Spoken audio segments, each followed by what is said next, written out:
Welcome to episode 1 of The Rake. My name is Marley Cordero. I'm Jamie Kerstetter. I am doing a podcast with the one and the only Jamie Kerstetter.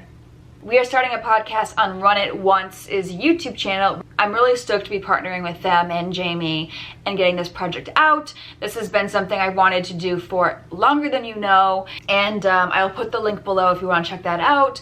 The first episode came out a couple days ago. Let us know if you have any suggestions or I don't know, comments about potential segments or things you want to see, guests you want to see. So keep that in mind, and thank you guys again for supporting me and staying with me for that. So I spent the last week in California playing on some live streams. I'm gonna do a few more hand history vlogs for you here and take you through my trip and let you know how that went. So I started off my trip on Live at the Bike. I've played on Live at the Bike several times. It's always fun, and this trip was no different.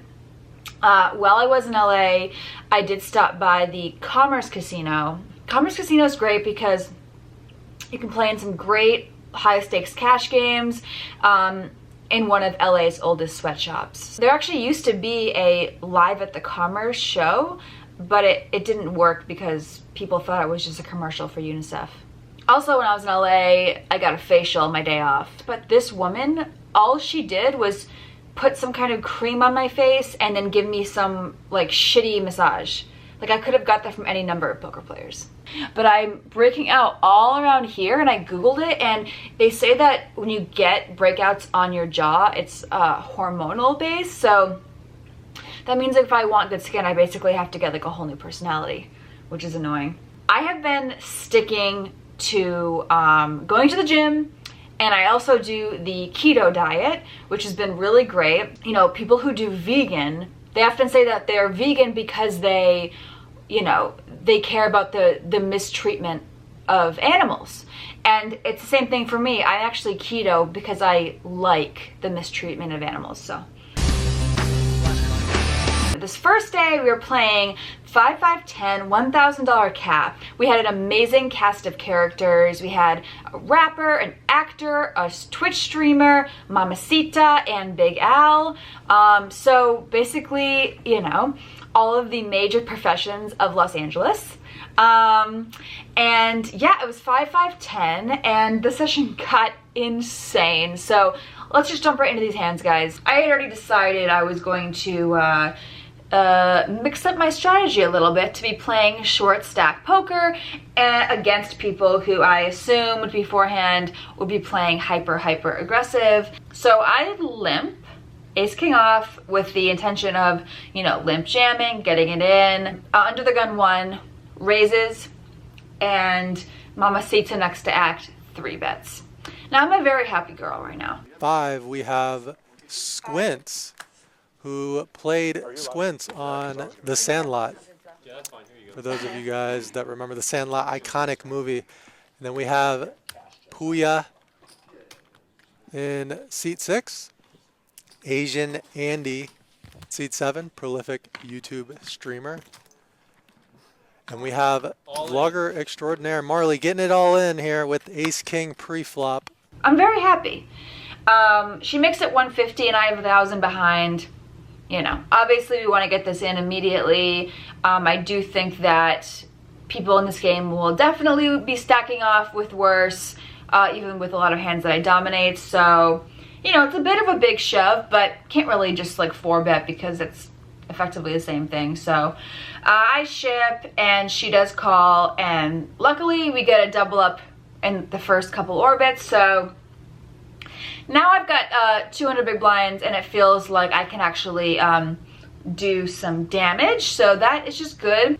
This guy, Raver Poker, he has, now keep in mind, he changes his sunglasses and his hats about 7 times throughout the series. At this point he is wearing the green glasses, so I think that might affect how this hand plays out. He opens it up in the hijack to 40 with 9-10 suited. Now guys, 9-10 suited is one of my favorite hands. I make the most sets with 9-10 suited. And I am in the blind, in the big blind with king queen off. Could 3-bet. Could call. I call. Flops queen jack 3, two hearts. I don't have a heart. I check. He bets 50 and I call. Could raise. Let's just say this, like, why? Big Al, what is that? An energy source. What? Like, 60. my brain works Huh? like Ace pineapple?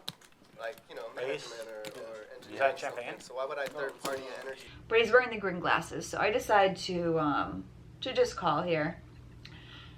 Turn is a brick. It's a 4. I check. And he bets 125. Now, never folding. Could raise. Now it's becoming less, attractive. The semi-bluff here. You're missing out this ball. Yeah, I'm eating a weird if I like drank out of your glass, then there'd be like Rest in peace to that lamb, man. He was. Want to have some good hands in your call range here. You want to be protected, as they say. So, and the river is a jack. I check. It's a great card for me. Honestly, I have more jacks than him. He really probably shouldn't be betting the flop with a jack, and he definitely should not be barreling the turn with a jack, unless he had like jack X of hearts or something like a massive, massive draw. That's all it's gonna be.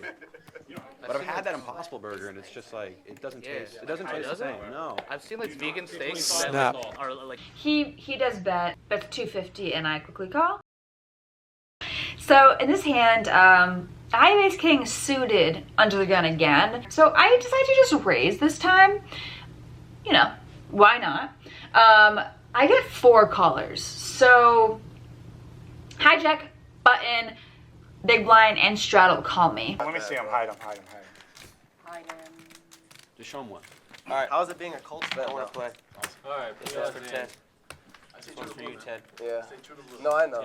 I can tell. I mean, Ted is definitely watching. like, if you're a Colts fan in LA, that's your squad. You know what I Putting mean? on for the city. Never doubt that. This one's from Miami. Huh? I have seen tickets. Do you? I go out there and watch him play. Really? Flop is dirt. It is jack 8 deuce rainbow. And I'm done. And I'm done here. So I check. I've got like 8 people behind me too. Really? Checks around. Turn is a 6 of spades. So I turn a flush draw. Now, Priya goes ahead and bets right out into the field. He's really uncapped.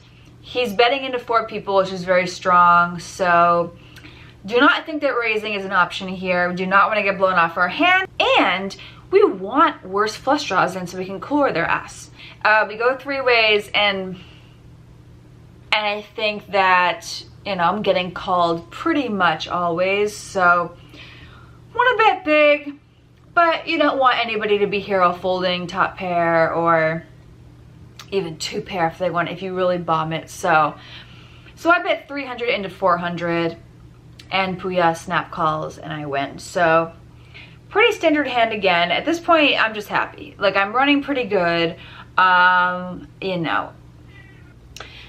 All right, so in this next hand, there's 2 limps in front of me. I'm third to Alk with pocket queens. So I decide to raise it up with a very good hand, 275. I get called by Big Al on the button with king queen. Raver Poker calls with deuces. Last time you played. Ooh, But Marley last time I picking ordered, up I played, 2 ladies. I usually work in production, and then I'm a video editor. I run our YouTube channel. Yeah. No, we talked about that before. But how often do they run the game? I'm ready to lose my first Yeah, buy-in. very. First buy-in is boring. The second buy-in, that's what you really The want. second buy-in where it gets Yeah, that one fun. gets up. Hey, eyes in the game. Shout out to Patrick with the wino poker hand. Ill-timed 3-bet. I think that Patrick can just can be bluffing a ton, and I think I can 4-bet, can call. I think that calling is like a higher variance decision, but it's probably just making more money. Patrick started with around 1400, so Marley can proceed. 1705. She Yeah, can so either strip call club, or you can raise bring it here. home. Or bring it. Or bring it. They love that. Yeah, Yeah. They love it. They love married men. Kind of like to go with the call, and that is, I would say that's the standard play in this spot. I think that he's probably bluffing a lot here, and I just kind of want to keep his bad hands in, and hopefully he continues to put money in post-flop. Of course, I always run the risk that he gets there and binks something, and I'll kind of be in the dark post, but it's kind of the risk you take to win a bigger pot. So I call. You want. but You can do whatever you want at a well, you casino can't do within too reason. much. As long as they're not naked. As long as you're spending money and you know, not really ruffling feathers. covered, you're good. Yeah, I always you'll wondered be why alright. don't like that'd be a good That's a market. bad Just rule. have like fucking like random strippers standing around the casinos. Go to the Hustlers Casino in Is LA. that? I've been there, but like No, the it's action just sucks. Those aren't strippers. Yeah, Yeah, the no, well, Heads up. You're right. We go ahead to a flop, which is Ace 5-5 Rainbow. Obviously not my favorite flop. He checks. Don't really see much merit to betting. I could bet, I guess, to get one street of value from hands like Jacks, 10s, 9s, but I think Queens is a fine hand to check most of the time and do a little bit of betting. Turn is the King of Spades, and he bets out. You know, I have black queens, and of course Patrick is capable, and it's possible that he is bluffing with just complete and total airball, but it's more likely to assume that he, you know, picked up some kind of draw or has some sort of equity at this point. And having two queens in my hand with the Queen of Spades, it's like I'm blocking the spade draws, I'm blocking the Broadway draws. It's definitely better than money earned. We all know that. That's what I get. That's what I get. I get max It doesn't punished. spend the same, like- and it's Thanks. it No, feels no way bad. Patrick doesn't show this. Oh my god. Show the bluff.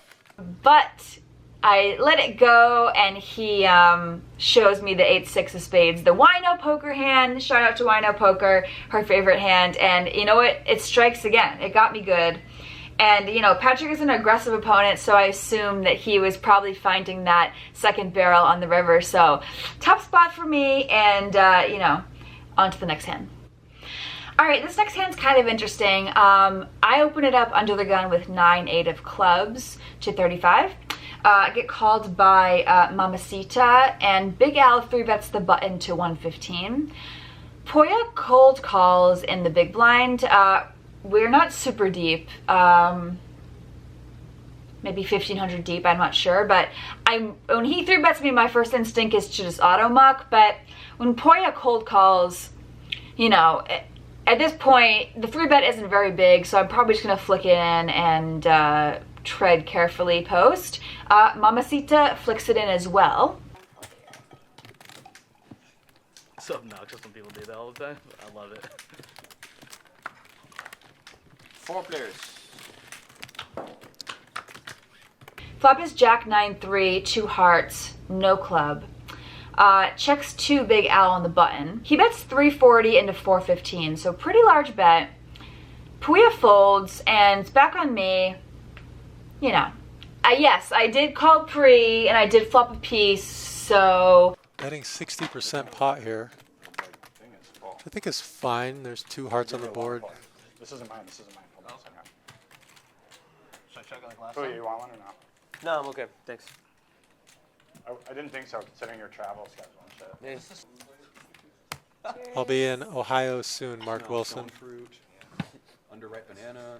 Yeah, this is the good stuff. Cheers, Mama. It's bomb, bro. It's a really good cut. No idea what I'm drinking. You got me one last time. I was just like fucking chugging. I felt like an idiot. Oh yeah, this is the same shit we drank at the meetup. Oh really? games. Oh, that's expensive bottle. I let it go, and he does have the stone nuts, so good fold by me, although I hate to fold a pair. You guys know it's hard to make a pair, so begrudgingly fold, but on to the next one. Asian Andy opens it up in the cutoff to 35. I'm at the button with 6-5 off, so a premium, and I decided to 3-bet him to 105. I just thought that maybe he was going to be a little bit stingy, so just kind of wanted to put him to the test here a little bit. Big Al cold calls in the straddle, which is a bit concerning, but again, this game is very loose and like fun, and Andy calls as well. Flop is 9-6-4, 2 diamonds. I do not have a diamond. And Andy goes ahead and leads here. He leads for 225, so about 2/3 pot. Nothing to do here but call. Plus I had Big Al behind me, who cold called pre, so who's super uncapped. So I'm gonna call with my pair and kind of some backdoor straights here and see what Big Al does and get some clarity moving forward. And the turn is interesting. It's an offsuit deuce, and he barrels again. They owned like Garrett, but Joe was at the table. They were saying Got Asian Andy mixing it up here in a pot. His YouTube comments is the funniest things I've ever read. Asian Andy was up $400 before this hand. Marley is the big winner today. Ban keywords in them. Yeah. And then I'll go approve All them. in. Marley goes all you can eat. Why they act out of character and don't remember things when they wake up. It makes you a lower vibrational being at that point, right? Yeah, there's certain people that get drunk. It's like, I don't even want to be around you. And she is putting Andy to the test now. I do pick up equity, and he bets super small, so calling's not bad. He has about 1,000 behind, so I immediately look at his stack to just decide, you know, if jamming is even on the table. Between the two options, I think I like jamming a little bit more. Trying to get people to fold top pairish hands when the board texture does not change and the turn is an effective brick, it's kind of dicey. So I don't usually like to try to get people to fold top pair. You can just tell sometimes people who just did come to fold, and they're not gonna, you know, they're gonna make light calls. They're really gonna call way too wide, and you know, those are the kind of people you maybe go for some thin value against. I didn't get that vibe from Andy. I felt like he was playing pretty straightforward. Did you switch shades, or have they always been like that? It's always been like that. He's For just real? been drinking too much. No, no, no. Okay, no, he hasn't. He gave it to me. Oh, okay, cool. Glasses that. Yeah. Raver. Poker. He does reluctantly let it go. You know, it's like a really out of line hand, and this is certainly not GTO. Thank God it worked, and on to the next hand. Also, I forgot to mention that Johnny Vibes, fellow vlogger, is actually commentating on this session. So shout out to Johnny Vibes. And this next hand is interesting. He actually does a pretty amazing job of articulating my thought process and adding some other stuff to it. So I'm gonna let him talk through most of this hand. King, queen. Based off of the shade of your lips. It happens on the show all the time, too. Somebody's just talking and it's just like chapped purple. Hit the Camus a little hard. I mean, it's not like a crazy fold, but Mamacita actually. Marley with a big hand. I'm making some big adjustments for this specific game. This isn't something I would recommend you doing. Just start cold calling kings under the gun too. Only before I streamed, I literally didn't go outside much. I hang out with like 4 people and then. Now you go outside to I think I go to the remember, grocery yeah. store with your stream. Yeah. Do you find that extremely famous? This is actually something that we used to do back in the day online, was Almost flat our entire range from an under the gun open when we were next to act, and when nobody had called in between. Marley Yeah, I know who you are. flatting her entire range, setting the trap. You're like, I know. I know, bro. I know. Okay, so what do you No, the best And the reason why she did this is because Puya is so short. I was really good friends with Mac Miller. I did a show with Mac Miller. When you said added, I thought added to what? Like, yo, what up? Knowing that if she would have 3-bet him pre, he's just going to be folding so often. It doesn't matter. And now Puya is officially trapped. It's weird, so you check. She's a very But I guess that's like the polite thing to do, right? 100%. Oh, is it my turn? 100%. Yeah, 225. Oh, fuck it. On in. Call. Oh, shit. Works out perfectly for Marley. King. Then he goes runner to make a straight. If she 3-bets, then Puya just folds, and she wins. Too small. What was it? $50. She just wins $50. Yeah. But as it stands, she got him in with top pair in a spot where he was drawing very thin. What, running twice? You know we're on stream? Can pretty much just. I would like to run it. All right, this last hand versus Mamacita is kind of a fun one. Puya limps in early position. In the cutoff with ace-7 of diamonds. I decided to limp. Could raise, but decided to limp. And Mamacita makes it 120 in the small blind. So 12x raise here. Let's not draw the line. I drank yours, and now you got a new one. Oh shit. Joe, What? where the fuck? Where the fuck? She have big chips or what? I would like go. Your I wife. want to like make you drink faster than you want to. Tequila. Folds to me. We're only 1,000 behind, but I decided to get in there with her in position and mix it up, give her some action. And Mamacita making it 125. How long are you here after the game? I'm trying to get us to go too. Hey, where are we going, guys? Do not say a name, but 5-3 deuce, 2 hearts. She bets 100 into 275, and I call. Turn pairs the board, and she bets 100 again. you know, at this point, definitely just gonna call. I still have 2 overs and a gut shot. Probably the best hand sometimes. I don't know. At this point, you just am in position. I'm not folding. And the river is pretty easy life. I get there with the wheel to 4, and she bets 225 with about 400 or 500 behind. And I think about making a thin value jam, trying to get called by overpairs or trips, but it's pretty thin and pretty crazy. And you know, I love thin value, you guys. It's one of the things I love most in this world. I love value owning myself. I love it. I love going for that 4th pair value, and they just side call off with 2nd pair, and you say to yourself, well, maybe that was a little too thin. Told my doctor that it's never too thin, and he thinks I have a problem, but that's another story. A great end to the session. I ended up making $2,700 in this game.